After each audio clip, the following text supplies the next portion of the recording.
Hello friends मोर रांधनी हाल चेनेलटुলৈ আপোনালোকক আদৰণি জনাইছো। আজি মই আপোনালোকৰ কাৰণে লৈ আহিছো চিলি চিকেন ৰেচিপি। এই ৰেচিপিটো কেনেকৈ বনাই জানিবৰ কাৰণে ভিডিওটো শেষলৈকে চাওক। মই বনলেছ চিকেন লৈছো 300 গ্ৰাম, সৰু সৰুকৈ কাটি লৈছো। বেসন নহলে কৰ্নফ্লোৰ লব ডাঙৰ চামুচেৰে 3 চামুচ। নিমখ সোৱাদ অনুসৰি লব। জালুকৰ গুৰি লৈছো সৰু চামুচেৰে আধা চামুচ। सोया सस लैसु डांगर चामुचेरे 1 चामुच আৰু এটা কণী লৈ লৈছো। গুটেইখিনি ভালদৰে মিহলি কৰি লম।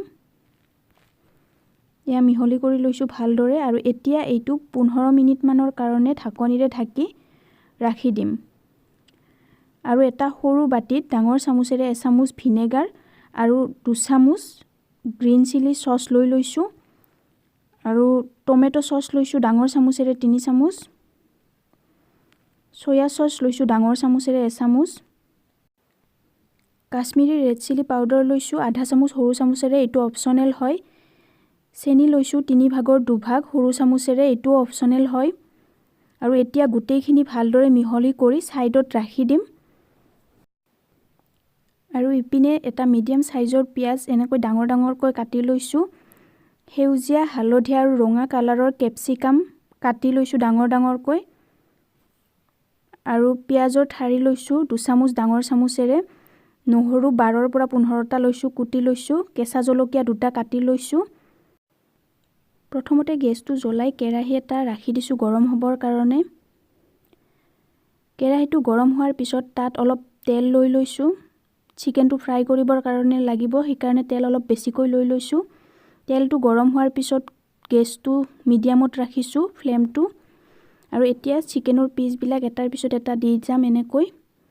আৰু এইটো গোল্ডেন ব্ৰাউন কালাৰ হোৱালৈকে মিডিয়াম ফ্লেমত ফ্ৰাই কৰিম। এনেকৈ এবাৰ দুবাৰ উলুটাই লম চিকেন বিলাক। আৰু এইটো মাজতে চেক কৰিম এইটো ফ্ৰাই হৈছে নে। গোল্ডেন ব্ৰাউন কালাৰ আহি গৈছে আৰু এইটো যদি সিজি গৈছে তেতিয়া হলে এইটো হৈ গৈছে। আৰু এতিয়া এই চিকেন পিস বিলাক এখন প্লেটত উলিয়াই লম। আৰু বাকি থকা চিকেন খিনিও এনেকৈ ফ্ৰাই কৰি লম। এইখিনি চিকেনো ফ্ৰাই হৈ গৈছে প্লেটখনত উলিয়াই লৈছো। মই গুটেইখিনি চিকেনে ফ্ৰাই কৰি ললো। আৰু এইখিনি এতিয়া সাইডত ৰাখি দিম। আৰু কেৰাহীৰ পৰা তেল অকমান কমাই কিনে 4 চামুচ মান তেল লৈ লম ডাঙৰ চামুচেৰে। এতিয়া কাটি থোৱা নহৰুখিনি লৈ লম আৰু এইটো 30 সেকেন্ড মান ফ্ৰাই কৰিম। আৰু ইয়াৰ পিছত কাটি থোৱা পিয়াজখিনি ক্যাপসিকামখিনি আৰু লগতে কেঁচা জলকীয়াখিনি লৈ লম। আৰু এইটো 1 মিনিট মান ফ্ৰাই কৰিম মিডিয়াম ফ্লেমত। আৰু এতিয়া মিহলি কৰি থোৱা সসখিনিত মই অকমান 5 চামুচ মান পানী লৈ লৈছো ডাঙৰ চামুচেৰে। সসখিনি অকমান পানী মিহলি কৰি পাতল কৰি লৈছো আৰু এইখিনি কেৰাহীত লৈ লৈছো। আৰু গুটেইখিনি এবাৰ মিহলি কৰি লৈছো ভালদৰে। আৰু তাৰ পিছতে ভাজি থোৱা চিকেনখিনি লৈ লৈছো ইয়াতে। আৰু ভালদৰে সসখিনিৰ লগত মিহলি কৰি লম গুটেইখিনি। এটো মিহলি হৈ গৈছে।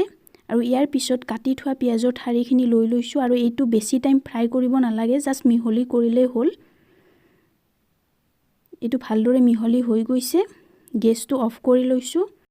আৰু এতিয়া এইখিনি প্লেট এখনত উলিয়াই লম। এয়া চিলি চিকেন আপোনালোকৰ সন্মুখত ৰেডি হৈ গৈছে।